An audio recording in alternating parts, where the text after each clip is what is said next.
Hi there, I'm Krista Arthur, and welcome to the special edition of the Consilien Report. This report is for you if you've spent the majority of your career working in an office and now you have to make the transition to working at home and working remotely. It's not as easy as it seems.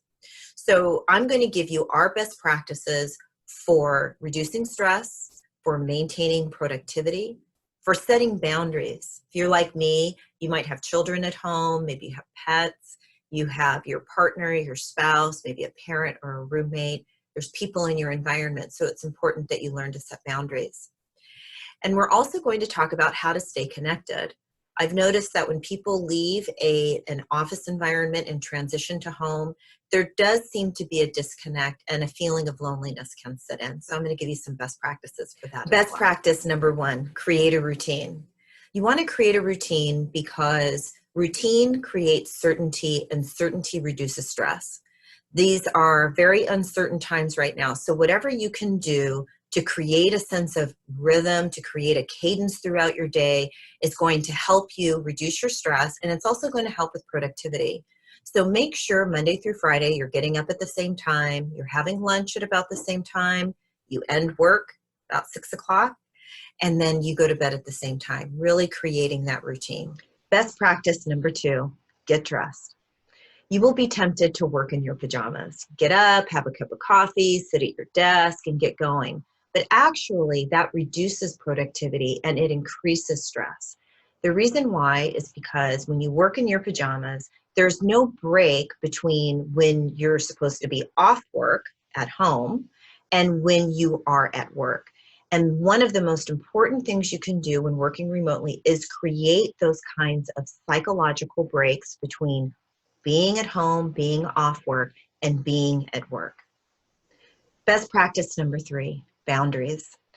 Boundaries begin with setting a space. Maybe you don't have an office, a dedicated office space at home, so you're going to have a makeshift space. But you want to have an area that is dedicated to work. So if you have your office, you go into your office, that is your work boundary. If your office is at your kitchen table, you open up the laptop, you create a workspace for yourself, that is the boundary, and then when work is over, you put that away. Just like when you left your office, you close the door, you leave work behind. But boundaries don't stop there. Boundaries also include the people that are around us. So this tip is also going to help you with productivity. What you want to do to help to create decisive boundaries at home is to communicate with your family that you will not be available between the hours of 9 and noon, as an example. You want to create definite periods or blocks of time for you to work. Communicate those blocks of time to your kids, to your husband, to your wife, so that you are not to be disturbed unless there's something major going on. But those blocks of time are also going to help you, like I said, be more productive.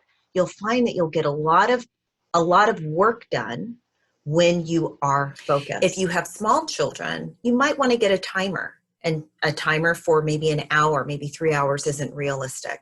So maybe set the timer for the hour and give it to the little ones so they can see that mom and dad are at work and they can't be disturbed for this hour.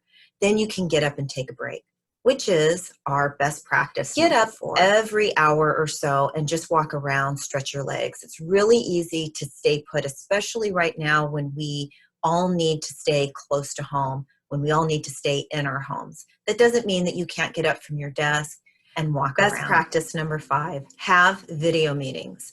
Video meetings serve a couple of purposes. One, it will help you to be accountable for getting up, getting dressed, and being present.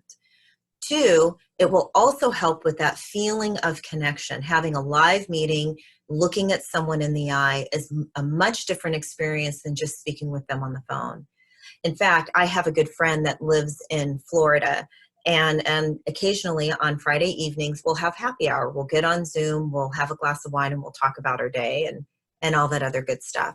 So video meetings are a great way to stay connected. And I really encourage you to schedule a lunch meeting with one of your colleagues, someone that you would regularly go to lunch with. Have a lunch meeting on Zoom. So it's a great way, or Zoom or Teams. You can use Teams. You know, we love Microsoft Teams. Do your best to implement at least one of these best practices. Make the transition from working out there to working here in the home easier for yourself.